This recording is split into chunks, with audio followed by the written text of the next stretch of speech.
Una cosa es lo que piensa el burro y otra el que lo arrea. Todos lo saben, ¿verdad? Bueno, esta famosa frase de nuestro argot popular, folclórico, ilustra casi a la perfección el mensaje de la mañana de hoy. Casi a la perfección, para no decir a la perfección. Lo ilustra muy bien. Una cosa son nuestros planes y por lo general los planes de Dios son diferentes. Por lo general.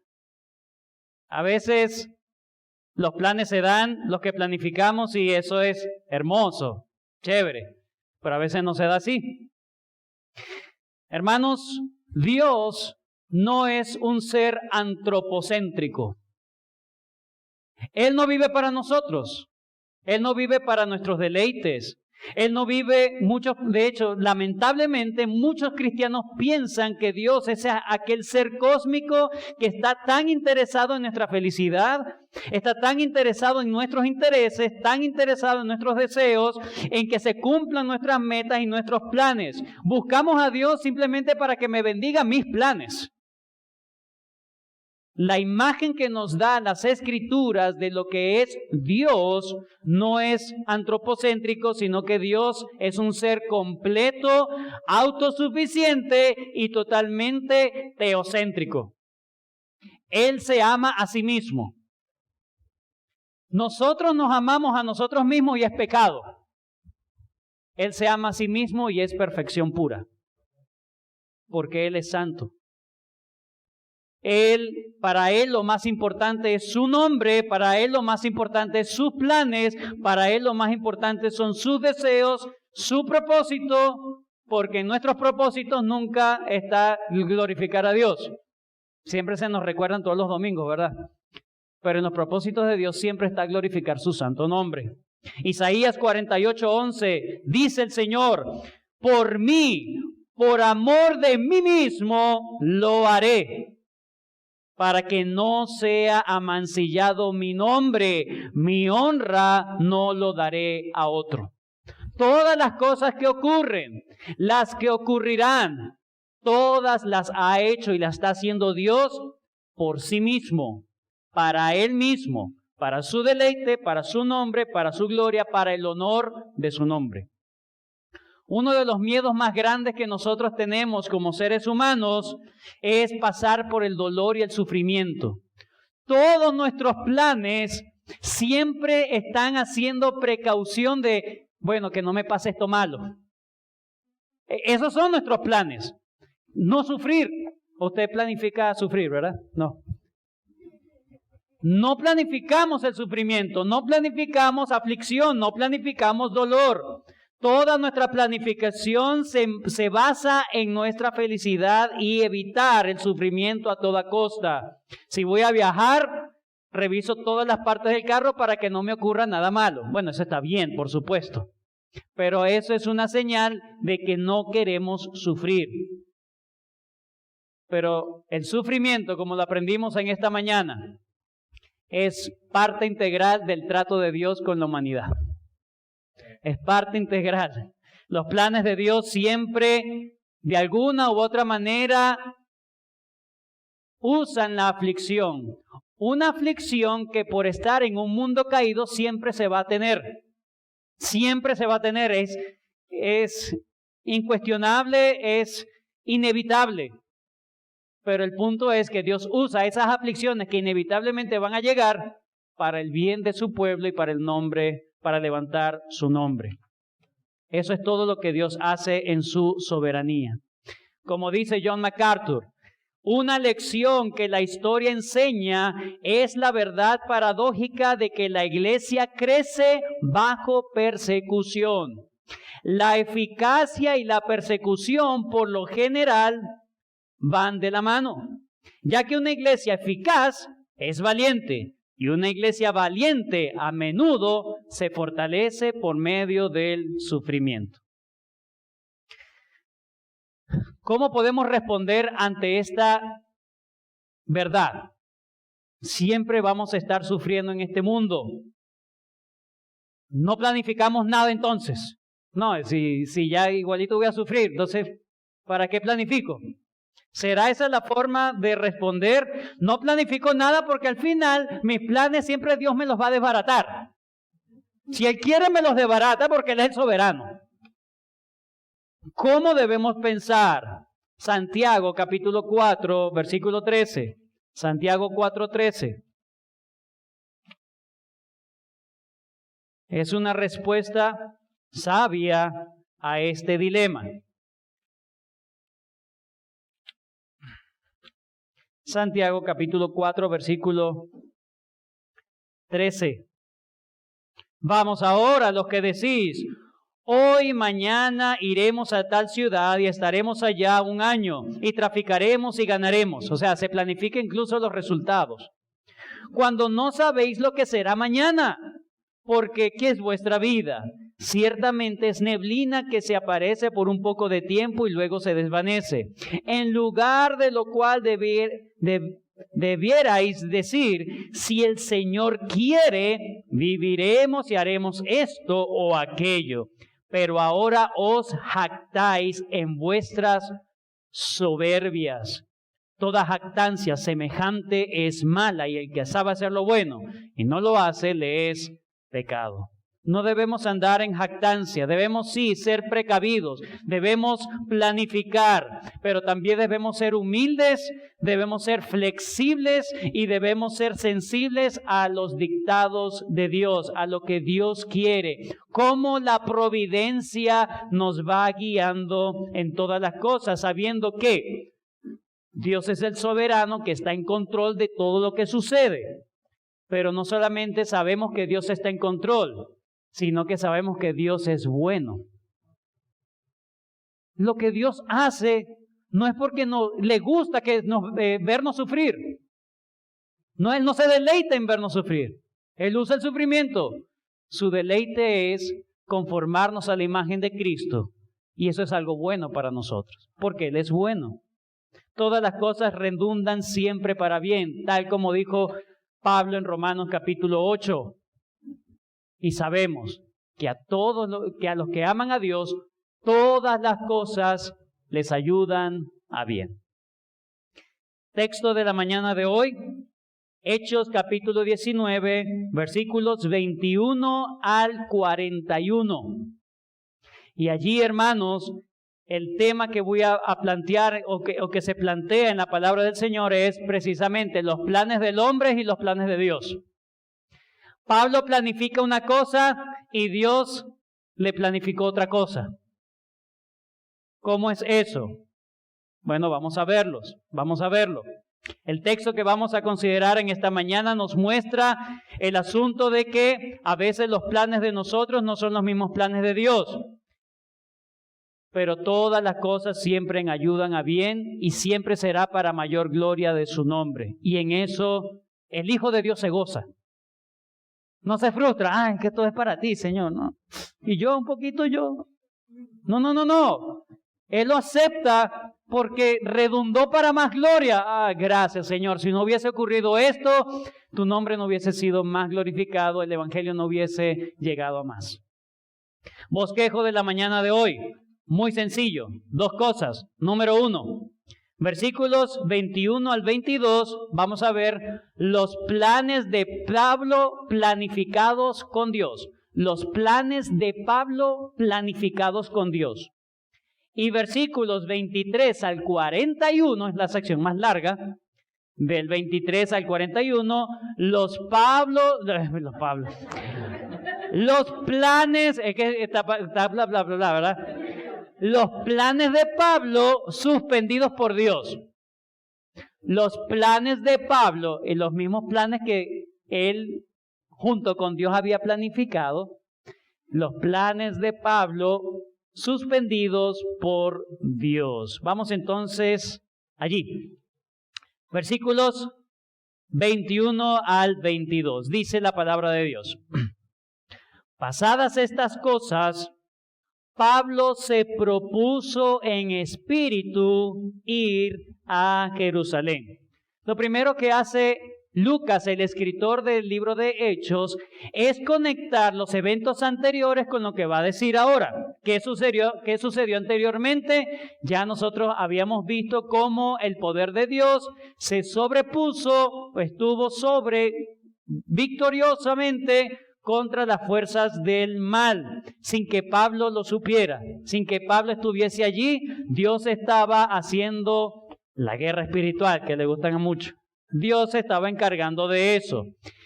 De tal manera que hasta dentro de la iglesia de Éfeso, aquellos que habían creído, vieron ese asunto y empezaron a santificarse, empezaron a botar todas aquellas cosas que de alguna manera era piedra de tropiezo para ellos. Y empezó algo muy hermoso en la iglesia. No solamente se extendía el evangelio, sino que la iglesia se fortalecía. Pablo estaba viendo entonces el progreso del evangelio en Éfeso. No solamente avanza, sino que se establece, se solidifica. Ve la iglesia cada vez más robusta, más santificada. El apóstol entonces ve el panorama, considera todas estas, no solamente las conversiones, sino la santificación de la iglesia. Y él dice, sin duda alguna, el Señor ha establecido y está confirmando esta iglesia local en Éfeso. Para Pablo entonces, ya las condiciones le estaban indicando a Pablo de que ya su tiempo en Éfeso ya había culminado. Buen trabajo. Permaneció más de 2 años en Éfeso. Recuerdan, en la escuela de Tirano.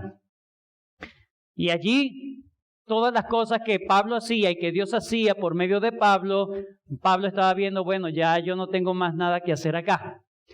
Tengo que entonces seguir a hacer otra misión. Y allí, versículo 21, pasadas estas cosas, Pablo se propuso en su corazón ir a Jerusalén. ¿Qué significa que propuso en su espíritu? Dice allí. En espíritu. Se propuso en espíritu ir a Jerusalén. Ve todo el panorama hermoso, bello. La iglesia resplandeciente. Adelante la iglesia. Y él entonces dice que planifica en el espíritu. ¿Qué significa planificar en el espíritu? Bueno, hay 2 opciones. La primera, planificar en el espíritu, podemos hablar de la palabra espíritu como su mismo corazón, el espíritu de Pablo.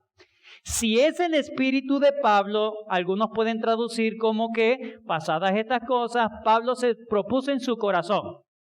¿Sí? Nadie lo obligó, es lo que básicamente es lo que se puede entender. Algo nació en su corazón. Voy a visitar a la iglesia de Jerusalén.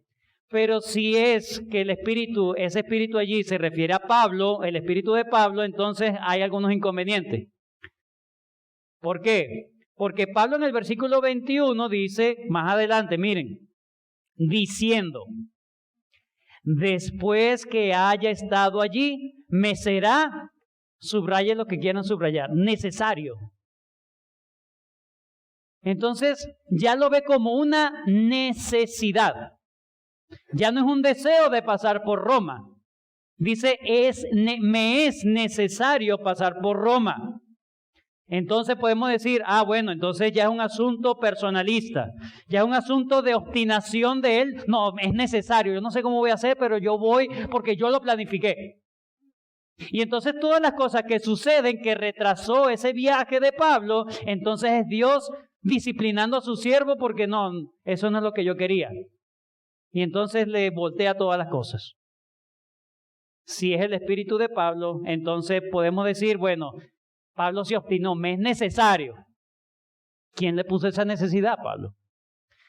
Otros prefieren ver, de hecho, en la Biblia de las Américas se traduce así, después que haya estado allí, debo ir a Roma. Bueno, pero otros creen que la traducción debe ser con E mayúscula para hablar del Espíritu Santo. ¿Por qué?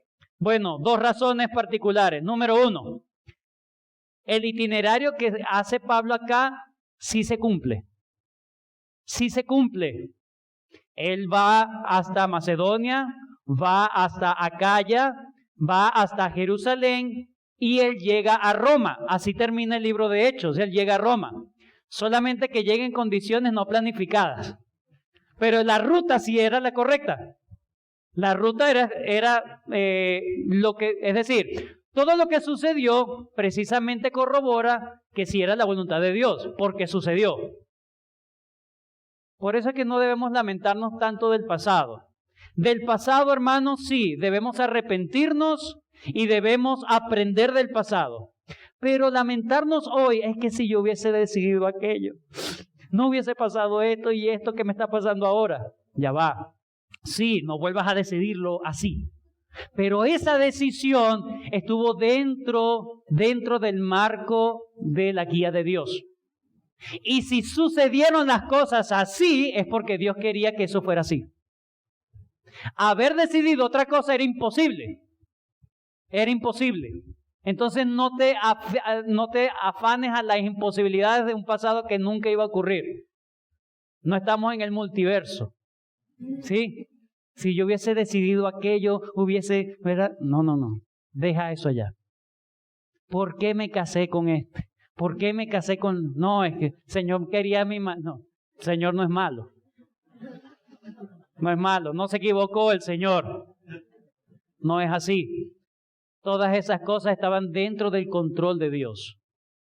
Sí, bueno, si me dieran a elegir, probablemente. Pero en este caso, hermanos, del pasado se aprende, pero en ese momento, hermanos, solamente quiero que vean que lo que ocurrió, ese plan de Pablo sí se efectuó, era el plan de Dios también.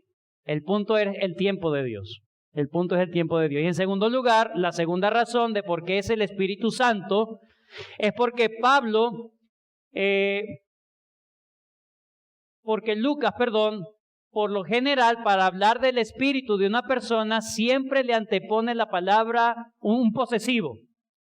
Mi espíritu o su espíritu.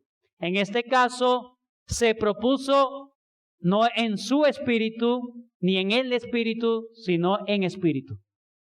Entonces, por lo general, eso tiene siempre que ver con el Espíritu Santo. Entonces, esta planificación que hace Pablo, lo hace guiado por el Espíritu Santo.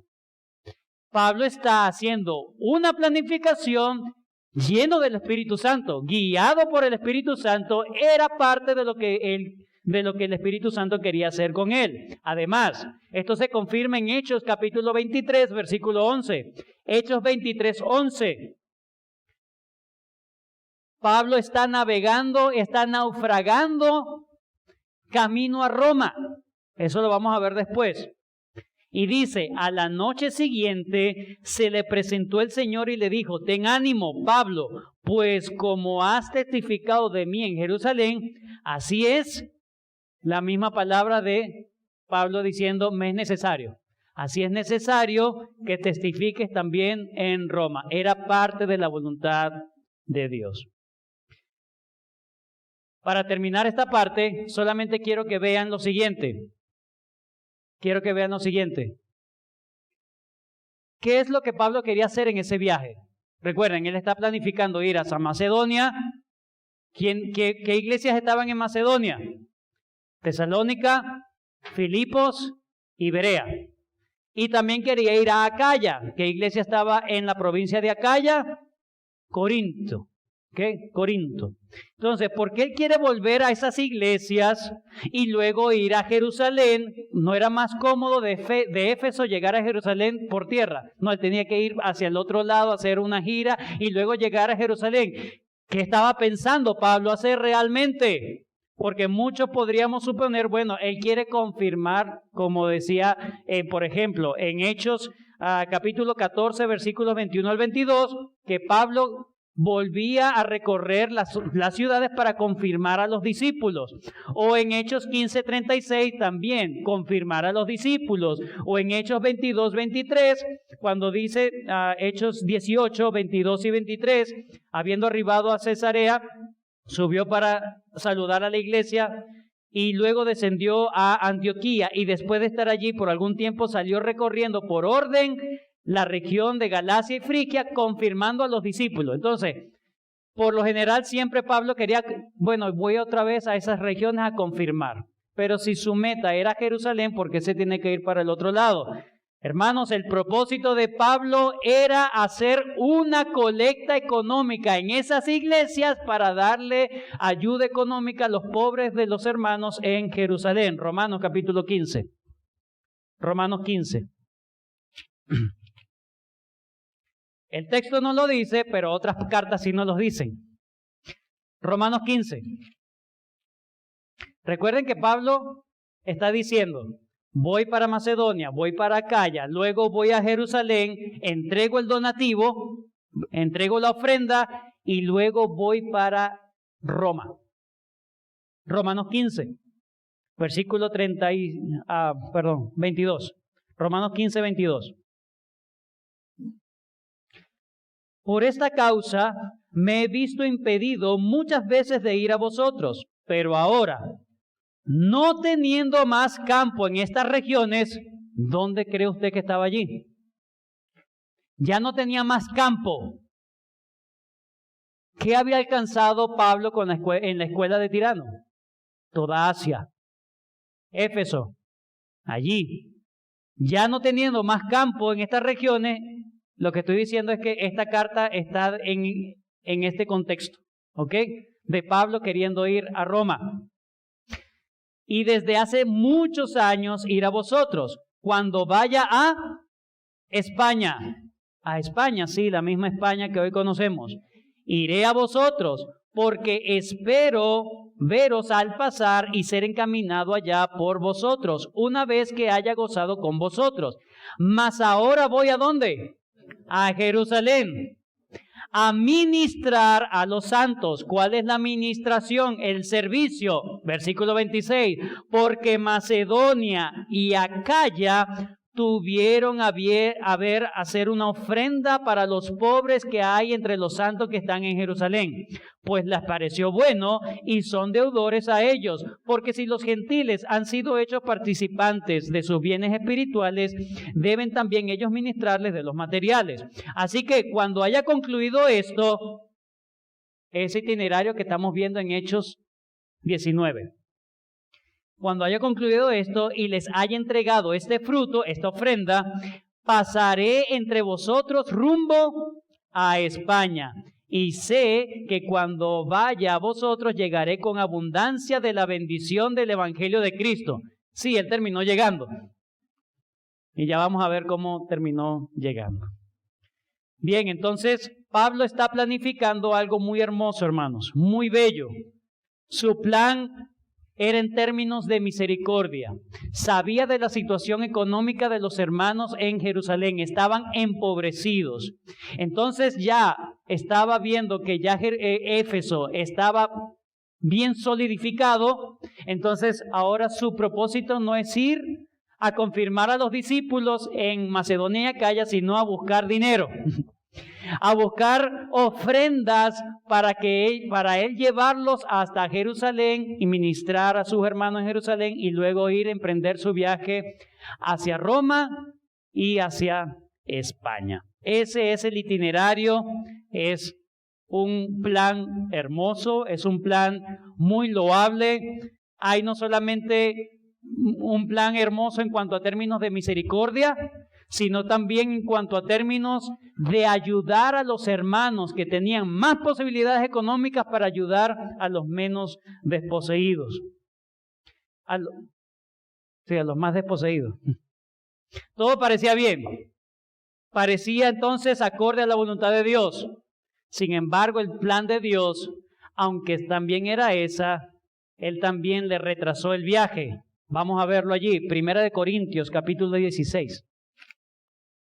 Vamos a ver lo que hizo Dios. 1 Corintios capítulo 16, versículo 5.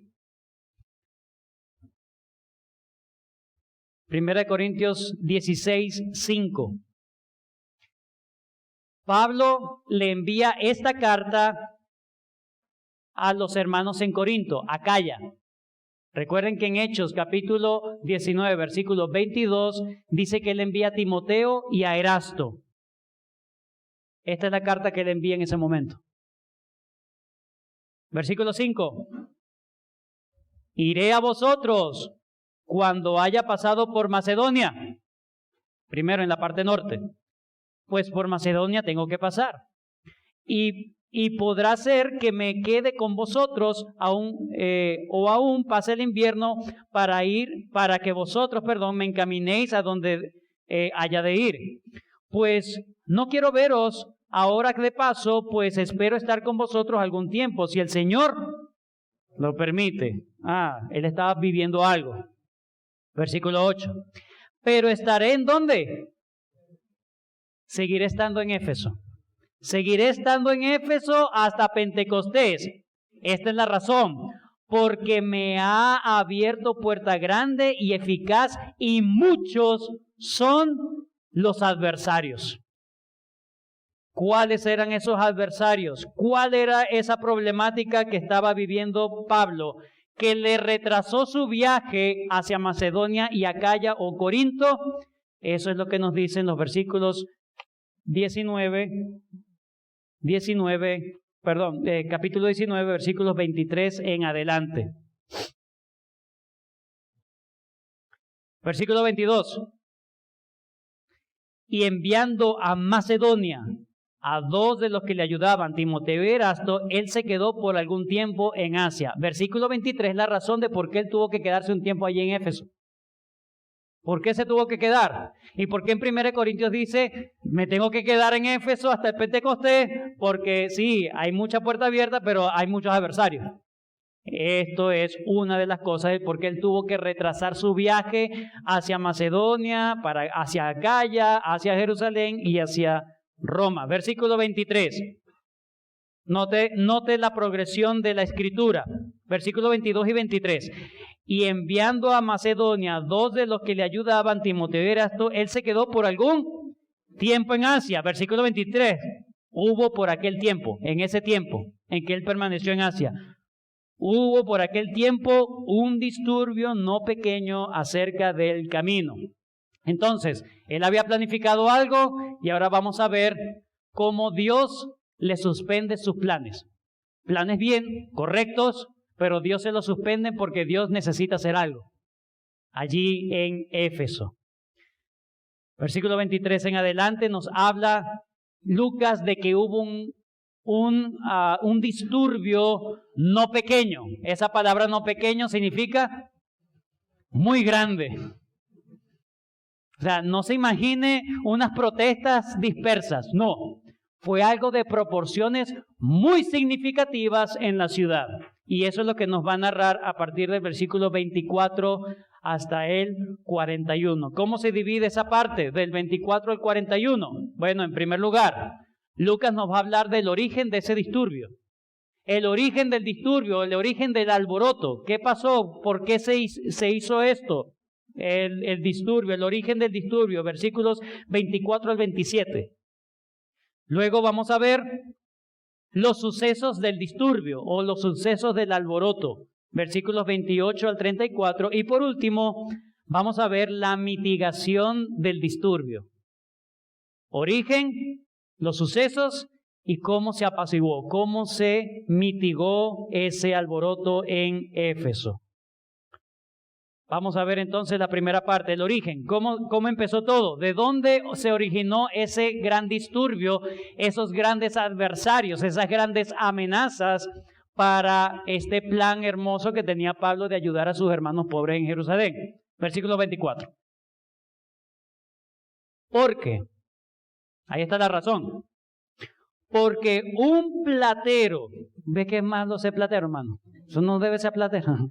Platero es un oficio de trabajar con la plata, ¿ok? Con el elemento, el mineral.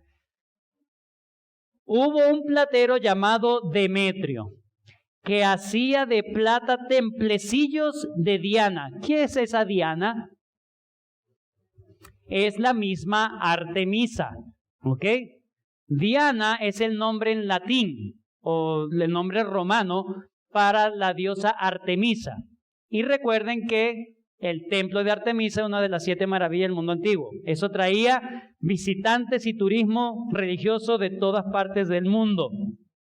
Demetrio, entonces, es catalogado aquí como un orfebre, ¿sí? Es fabricante de templecillos de Diana. Bueno, pueden ser réplicas del templo de Diana o simplemente medallones, cosas de plata que tengan figuras del templo de Diana.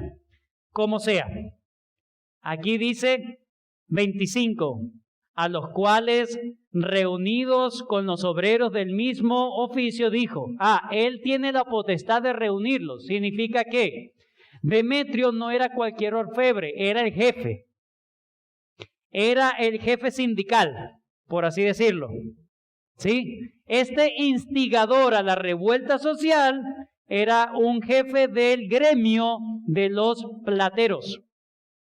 Y entonces vemos acá que este hombre reúne a estos hombres que tienen el mismo oficio y les dice, varones, sabéis que de este oficio obtenemos nuestra riqueza.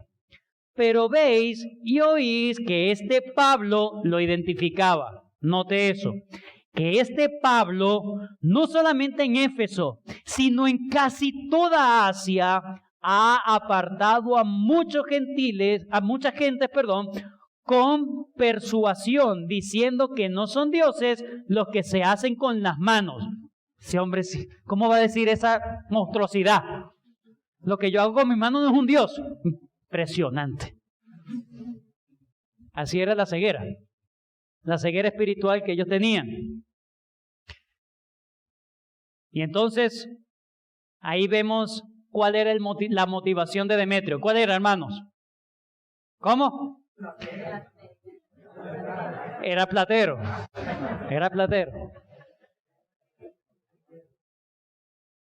Indirectamente, el evangelio trastocó los intereses más sensibles de este hombre. No sé si las vestimentas tenían bolsillo, pero por lo menos bolsitas sí tenían de plata. William Barclay dice, el problema era que aquello les llegaba a lo más sensible, a su bolsillo. Es verdad que aseguraban que les importaba el honor de Artemisa. Fíjense más adelante. Versículo 27, y no solamente hay peligro de nuestro negocio venga a desacreditarse. Mira, al principio del discurso de este hombre, él deja ver sus verdaderas intenciones.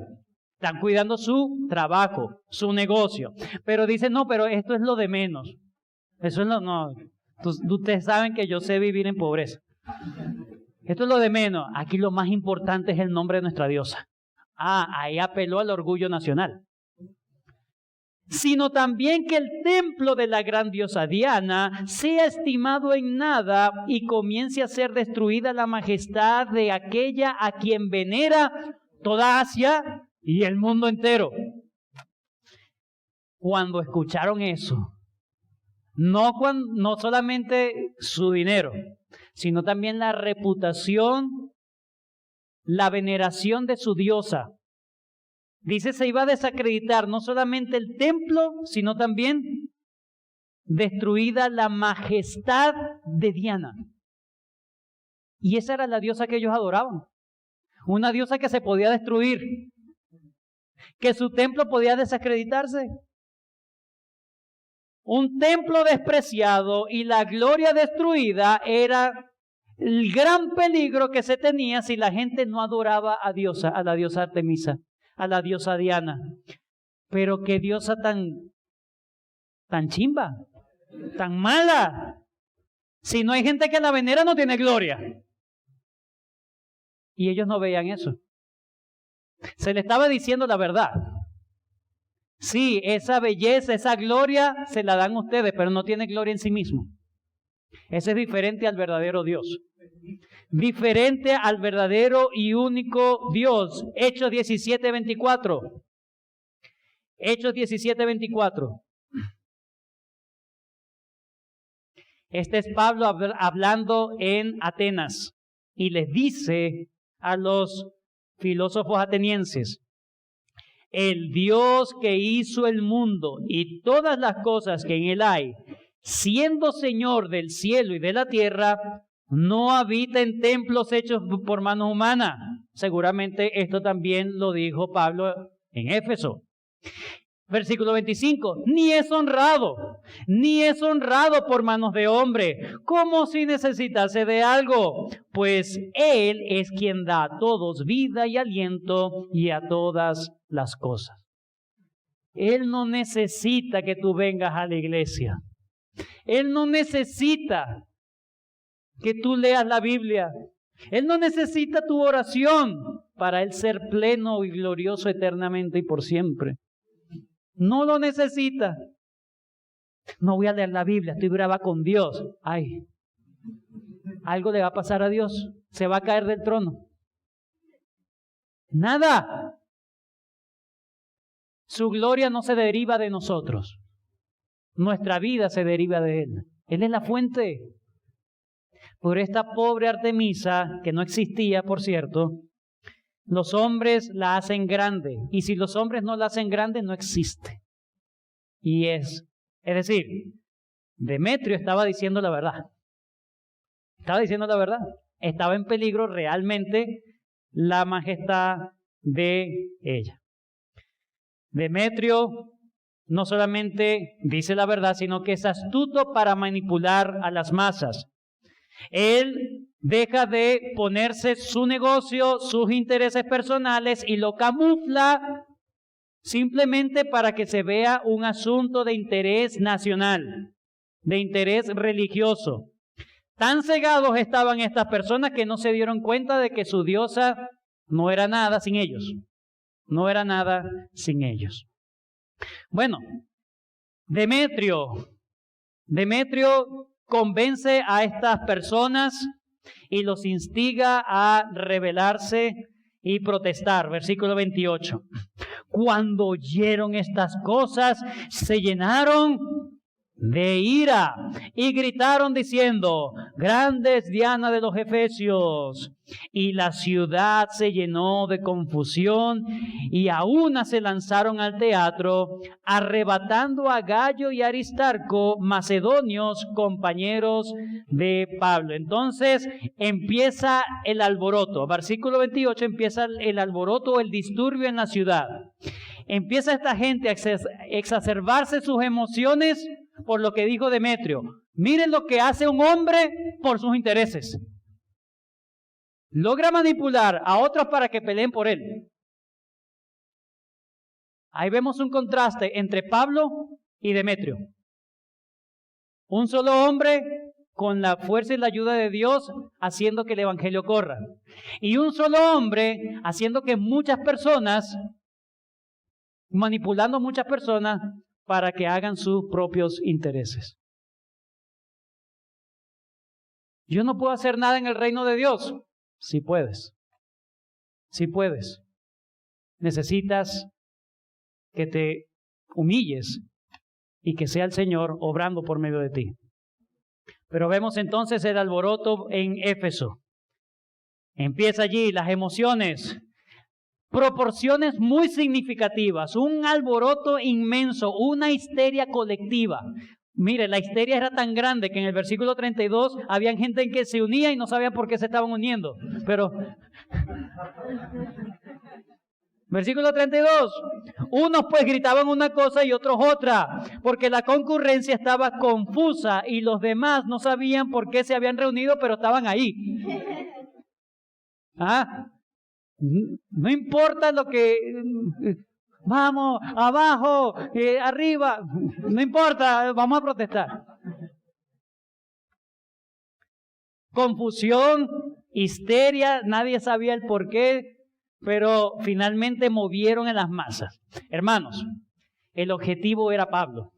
¿Recuerdan que Demetrio dijo quién era el que estaba originando su pérdida de ingresos? De hecho, Demetrio está diciendo una verdad espectacular, porque está diciendo, miren cómo ese evangelio es tan efectivo. está convenciendo y cambiando vidas realmente. Está convenciendo, está transformando corazones de tal manera que ya no son paganos. Y obviamente están, ¿qué efectivo es eso? Y nosotros estamos llevando nuestro daño. El objetivo, hermanos, era buscar a Pablo y lincharlo. Imagínense la turba. Ahora, aunque el texto no lo dice, imagínese a Pablo que quería salir de Éfeso y ahora no puede. Las cosas en Éfeso estaban tan bonitas. Hermanos, literalmente, de la noche a la mañana, ahora su vida corre peligro en Éfeso. Todo estaba bien. El Señor había dado grandes victorias. El Evangelio estaba rodando, el Evangelio se estaba solidificando allí en Éfeso. Y él, bueno, ya no tengo nada que hacer. De repente, cuando va a salir, Dios tranca todo. Y no vemos a Pablo, pero Señor, yo quería irme, por favor, déjame ir. Vemos allí que Pablo se esconde. Porque agarran Gallo es un nombre, hermanos. ¿Okay? Es un nombre griego. ¿Okay? No Aristarco y su gallo. Gallo y Aristarco. ¿Okay? Estos dos hombres eran ayudantes de Pablo. Parece que este Gallo es el mismo de Corinto. Parece. Aunque dice que son macedonios. Pero recuerden que en Corinto, Gallo es uno de los que hospeda a Pablo. Pero bueno, o puede ser otro, no importa. Aquí lo importante es que la turba sabía que estos dos hombres estaban íntimamente relacionados con Pablo. Y como no consiguieron a Pablo, los agarraron a ellos. Dicen que los arrebataron. Eso tiene que ver con un asunto violento. Los arrastraron con violencia, los agarraron. Estaban realmente corriendo peligro sus vidas, hermanos. Versículo 30. Y queriendo Pablo salir al pueblo, los discípulos no le dejaron. También algunas autoridades de Asia, que eran sus amigos, le enviaron recado rogándole que no se presentase en el teatro. Parece que no fue un asunto de un solo día nada más, porque varios hombres le enviaron recados, ¿verdad? No sé. Lo cierto aquí es que dentro del Estado, Pablo tenía amigos, qué interesante. Los asiarcas también lo que dice allí en el versículo 31. Autoridades de Asia también eran los asiarcos, ¿sí? O los asiarcas. Estos asiarcas tenían el deber de mantener la adoración al emperador en todas las ciudades. Y eran amigos de Pablo, qué interesante. Pero ellos no se fueron contra Pablo, eran amigos. Fíjense que todo el alboroto fue por plata, no fue porque ellos sabían que no pasaba. El Estado en ese momento no era enemigo del cristianismo. Bueno, le rogaron a Pablo que se cuidase, que no saliera, es decir, que él estaba escondido. Pero ¿por qué Pablo quería salir, hermanos? ¿Por qué Pablo quería salir? Simplemente porque Pablo no quería que sus amigos sufrieran, no por causa de Cristo, sino porque sufrieran por su nombre, es decir, por su culpa. Sí, ellos podían sufrir por el nombre de Cristo, pero el punto es que la gente lo estaba buscando es a Pablo. Y porque Pablo no se daba a conocer o no se entregaba, ellos estaban sufriendo. Y Pablo no podía soportar que sus amigos sufrieran. Y ese era un sufrimiento para Pablo. Pablo estaba en un 3 y 2. O me quedo o salgo para liberar a ellos y yo sufro por ellos, a lo mejor me van a matar. No vayas. Mire, ¿cómo debió ser eso? Finalmente lograron a duras penas, pero lo lograron. Dejaron que Pablo se quedara tranquilo y confiara en el Señor. Lograron que Pablo no saliera, porque Pablo parece que era tremendo, como obstinadito, ¿verdad? Yo salgo, agárrame que voy. Pablo era arriesgado. Y los discípulos y estos amigos, los asiarcas, que eran autoridades de Asia, le dijeron que no. Y Pablo se quedó. Vemos aquí, entre líneas, por así decirlo, que Pablo esperó en el Señor. Probablemente rogaba por la vida de sus hermanos, de sus compañeros. Estaba en gran angustia Pablo. Es que si yo estuviera ahí, ellos no estuvieran sufriendo. La angustia, la tribulación, todo lo que estaba pasando. Señor, yo quería irme, yo pensé que todo estaba bien. Ahora hay persecución de la gente a la iglesia. ¿Qué pasa? Versículo 33, ocurre algo muy impactante. Y sacaron de entre la multitud, ya estoy terminando, y sacaron de entre la multitud a Alejandro, empujándole los judíos. Vemos aquí que los judíos estaban también en el disturbio y la revuelta, porque estaban los judíos allí. Es interesante, pero sigamos leyendo. Entonces Alejandro, pidiendo silencio con la mano, quería hablar en su defensa ante el pueblo. Un judío defendiéndose. ¿Qué significa eso? Que probablemente confundieron también, si los judíos no adoran tampoco a la diosa Artemisa, estos son lo mismo. Y entonces probablemente estaban también buscando, atosigando a los propios judíos. Y a este Alejandro, los judíos le dicen, ve, defiéndenos. Cuando Alejandro va a defenderse, ¿verdad? O a defender a su grupo, los judíos, versículo 34. Pero cuando le conocieron que era judío, todos a una voz gritaron casi por 2 horas, grande es Diana de los Efesios. Interesante, ¿por qué? Era una gran plataforma para Alejandro, en nombre de los judíos, desligarse completamente del cristianismo. Los judíos no somos iguales que ellos. Si los para ellos sería bueno. No somos iguales. Vayan y mátenlos a ellos, pero a nosotros no. Era una gran estrategia. Estaban pescando en río revuelto, es lo que quiero decir. Estaban allí buscando la manera de que se desligaran y que finalmente los cristianos fueran agredidos y fueran eliminados por esta turba violenta. Pero en vez de eso, le salió al revés todo. La gente, cuando lo escuchó hablar en hebreo o sabía que era un judío, empezó a gritar y el hombre salió avergonzado. Avergonzado. Dios avergüenza a aquel que quiere la destrucción o el mal para su pueblo. La multitud no está distinguiendo entre cristianismo y el judaísmo. Para ellos era lo mismo. Ninguno de los dos grupos quiere Artemisa, pero aquí vemos que cómo se puede calmar una turba de esa manera, hermanos. ¿Cómo se puede? Parece imposible, pero así como comenzó de la noche a la mañana, Dios lo terminó de la noche a la mañana. Última parte, versículo 35. Entonces el escribano, cuando había apaciguado a la multitud, dijo, el escribano era como el alcalde de la ciudad, para que podamos entenderlo.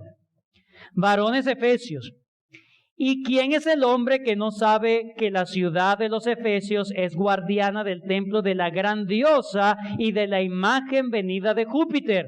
Lo primero que vemos acá en este versículo es que la intervención de Demetrio es con conocimiento de causa, ¿sí? Él ha indagado cuál es el alboroto. Recuerde que había mucha confusión. Y el escribano se entera cuál es el problema. Y sale inmediatamente a dar respuesta, a consolar a los ciudadanos en cuanto a ese problema. Pero ustedes no saben que la gran diosa, ¿verdad? Es muy astuto también para hablar. Que la ciudad es guardiana del templo de la gran diosa Diana, una imagen venida de Júpiter. Probablemente tallaron la imagen de Diana en un meteorito, es lo que dicen. Una imagen caída del cielo. ¿sí? O una piedra caída del cielo. Y entonces allí hicieron la figura de Diana y estaba del templo. Entonces para ellos es una figura ya mandada por el propio Júpiter, por Zeus. En griego es Zeus, ¿ok? Venida de Júpiter. Versículo 36. Es otra parte de su discurso. Pues de esto no puede contradecirse. Es decir, no hagan nada, que su gloria va a permanecer. Él estaba errado. Demetrio sí había dicho lo correcto. Pero ahora, fíjense cómo ellos mismos van mitigando esto. Es necesario que os apacigüéis y que nada hagáis precipitadamente, porque habéis traído estos hombres sin ser sacrílegos ni blasfemadores de vuestra diosa. Lo segundo que vemos en el discurso de el escribano es que también tiene conocimiento de causa en cuanto al prontuario que tienen estos hombres. Ellos no han sido sacrílegos, no han hecho nada, no son blasfemadores. Él ha investigado, él sabe quiénes son y le dice, no podemos hacer algo injusto. Es lo que está diciendo, no podemos hacer algo injusto. Ellos no hay testimonio de que ellos han hecho tal cosa. Versículo 38, lo tercero. Que si Demetrio y los artífices que están con él tienen pleito contra alguno, audiencia se concede, procónsules hay, acúsense los unos a los otros. Lo que está diciendo, no hagan este alboroto, vayan por los canales regulares.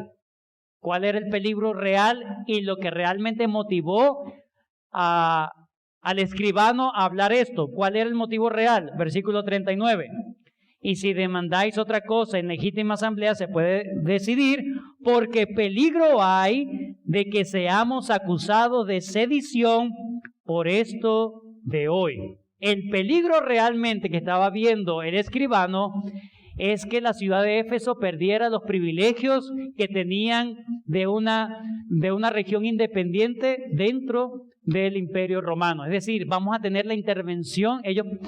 Dentro de Éfeso ellos se podían organizar y Roma consideraba esas autoridades legítimas. Pero si ellos no guardaban la paz, entonces venían las autoridades romanas. Y eso era terrible. Eso era terrible. Entonces, vamos a cuidarnos. No sigan haciendo esto. Nos van a acusar de sedición, de alboroto y nos va a caer el imperio. Y eso era lo que realmente motivó a el escribano. No era para defender al cristianismo, era para defender también sus intereses. Pero miren cómo Dios usó todo esto. Uno por defender sus intereses provocó un alboroto. El otro por defender sus intereses apaciguó el alboroto. Soberanía de Dios. Soberanía de Dios. Y Pablo, escondido. No por cobarde. No por cobarde, por esperar en Dios, por esperar. No habiendo ninguna causa por la cual podamos dar razón a este concurso, y habiendo dicho esto, despidió a la multitud y la gente le hizo caso. La histeria, se acabó la historia. Empezaron a razonar, es verdad, ¿qué estamos haciendo? Que es como que volvieron en sí, vamos otra vez a nuestras casas. Y así, hermanos, se mitigó esta gran amenaza ante el pueblo o hacia el pueblo del Señor. Hermanos, qué interesante es todo esto. Para concluir,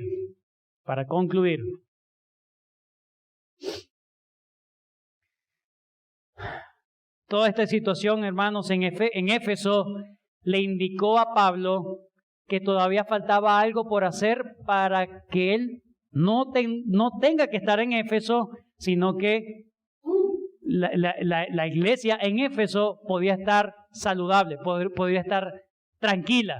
Ahora el Estado estaba cuidando a los cristianos.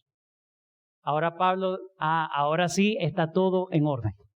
Ya no hay persecución del Estado ante la iglesia en Éfeso. Por eso es que Dios retuvo a Pablo allí. Ahora sí, Pablo, con paz en su corazón, emprendió su viaje. Conclusión. Hermanos, Dios es el Rey soberano de toda la tierra. Sus propósitos, sus planes siempre se van a llevar a cabo sí o sí.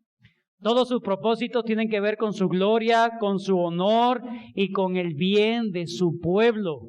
Con el bien de su pueblo. Todo es para ese fin. A veces, en la sabiduría de Dios, Dios usa, inclusive provoca o se deja provocar situaciones aflictivas para el pueblo de Dios, para fortalecer su fe, para que sepan que Dios está en control y que no tenemos la capacidad de dirigir absolutamente nada, simplemente esperar en el Señor. Dios está con su pueblo. Dios guarda a su pueblo y en eso debemos descansar. Terminemos con esta ilustración. Bueno, no es una ilustración, la verdad.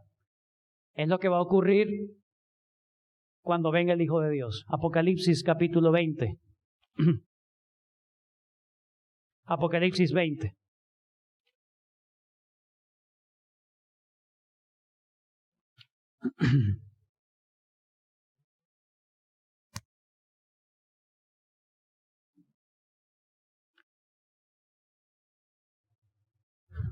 Lo voy a decir, pastor, lo siento. Spoilers. Los 1000 años, creemos que los 1000 años que se plantean en el libro de Apocalipsis es una forma, es un título que se le da al periodo de la iglesia, al tiempo de la iglesia. Es decir, desde la resurrección de nuestro Señor hasta que Él venga, esos son los 1000 años del reino de Cristo. Pero antes de que venga el Señor, vendrá un tiempo muy oscuro. Versículo 7. Cuando los 1000 años se cumplan, Satanás será suelto de su prisión y saldrá a engañar a las naciones que están en los 4 ángulos de la tierra, a Gog y a Magog, a fin de reunirlos para la batalla, el número de los cuales es como la arena del mar. Y subieron sobre la anchura de la tierra y rodearon el campamento de los santos y la ciudad amada. Vendrá un tiempo de un disturbio mundial contra la iglesia, hermanos. Una persecución mundial, una componenda mundial contra la iglesia de Cristo. Porque el diablo va a hacer las cosas a sus anchas para destrucción del campamento de los santos de la ciudad. Y repentinamente, esta fue la visión que vio Juan. Y Dios descendió fuego del cielo y los consumió. Así como estaba en seria persecución, serio peligro, estaban rodeados en Éfeso. Y Dios obró por medio de un hombre, por medio de un pagano como el escribano. Pero al final de los tiempos, hermanos, cuando haya esa gran persecución, al final de esos 1000 años, al final del tiempo de la iglesia, recordemos que el Señor en algún momento se va a aparecer y nos va a defender Él personalmente. Personalmente Él se va a dar a conocer y consumirá a todos los enemigos que estaban rodeando el campamento de los santos. Esa es la promesa del Señor. Eso es lo que ocurrirá. ¿Cuándo ocurrirá? No lo sé cuándo ocurrirá. Pero seguramente todo poco a poco se está dando para que eso se pueda dar. ¿Cuál es nuestro compromiso? ¿Qué debemos hacer con el Señor? Confiar. Esperar en Él. Afirmarse en la fe. Esperar. Porque si nos rodean y vas a salir, no, yo no soy cristiano, tranquilo, yo sí. Qué lástima que ocurra eso. Hermanos, así como en el alboroto de Éfeso, Dios cuidó a su iglesia de la misma calidad. Y más allá, el Señor cuidará a su iglesia hasta el fin de los tiempos. Aplicaciones finales. Todos nosotros tenemos planes, buenos planes. Les felicito que tengamos buenos planes, pero todos esos planes deben ser encomendados en las manos del Señor. Número 2, todos nuestros planes deben ser planificados teniendo en cuenta la gloria de Dios. Esto glorifica a mi Señor. Voy a hacer esto. Glorifica a mi Señor esta fiesta. Glorifica a mi Señor esta reunión. Todo lo que vas a planificar, que todo sea para su gloria. Y en último lugar, a pesar de todo lo que pueda pasar, confía siempre en el carácter protector y amoroso de Dios por su iglesia. Dios acudirá a tu ayuda y socorro en el momento oportuno. Oremos.